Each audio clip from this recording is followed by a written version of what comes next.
स्वागत है आपका रेलवे जर्नी यूट्यूब चैनल पे। तो फ्रेंड्स, आप लोगों के सामने प्रेजेंट है ग्रुप डी के लिए इंपॉर्टेंट मैथ्स का क्वेश्चन। जब कोई विद्यार्थी 40% अंक लाता है तो 50 अंक से फेल हो जाता है, और जब वो 50% अंक लाता है तो 40 अंक से पास हो जाता है। तो उत्तीर्ण प्रतिशत बताना है, यानी कि वह कितना मार्क्स चाहिए उसे पास होने के लिए। तो देखिए, इसके क्वेश्चन को कैसे करना है। इस तरह के क्वेश्चन जब भी आए तो यहाँ पे पहले लिखने हैं आपको 40% मार्क्स लाया तो कितने अंक से फेल हुआ है, 50 अंक से, यानी कि 50 अंक उसके कम आए हैं तो माइनस दिया उसमें। फिर 50% अंक लाया है तो वह कितने अंकों से पास हुआ है, 40 अंक से, तो प्लस 40 लिख देंगे। अब इसको क्या करेंगे, प्रतिशत वाला जो है उसको घटा लेंगे, यानी जो बड़ा होगा उसमें से छोटा घटाएंगे। यानी 50 में से 40 गया तो कितना बच गया यहाँ पे, 10%। और इधर वाला जो सेक्शन है उसको जोड़ देंगे तो 50 और 40 कितना होता है, 90। एक जीरो से एक जीरो काट देंगे, यानी 1% की क्या वैल्यू आ गई, 9 आ गई।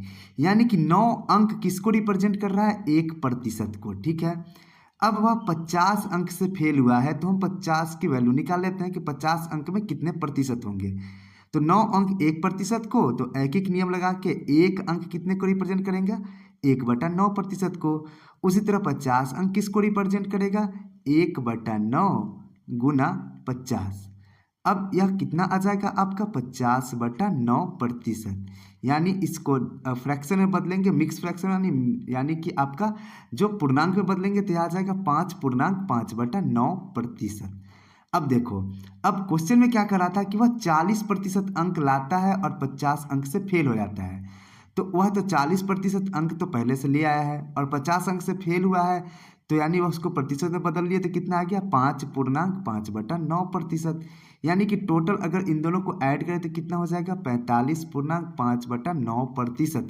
अगर वह 45.5/9% अंक लाता तो वह पास हो जाता, और यही हमसे पूछ रहा है कि उसका उत्तीर्ण प्रतिशत क्या है, यानी कि उसे पास करने के लिए कितने प्रतिशत चाहिए।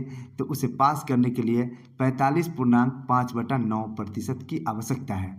तो फ्रेंड्स, उम्मीद करता हूँ कि आपको यह क्वेश्चन समझ में आया होगा, और इसी तरह के मैं एक और क्वेश्चन आपके लिए लेकर आया हूँ जो कि आपका होमवर्क है। अब होमवर्क क्या है यह देखिए, यह क्वेश्चन है कि जब कोई विद्यार्थी 30% अंक लाता है तो वह 5 अंक से फेल हो जाता है, और जब वह 40% अंक लाता है तो उत्तीर्ण अंक से 10 अंक अधिक लाता है।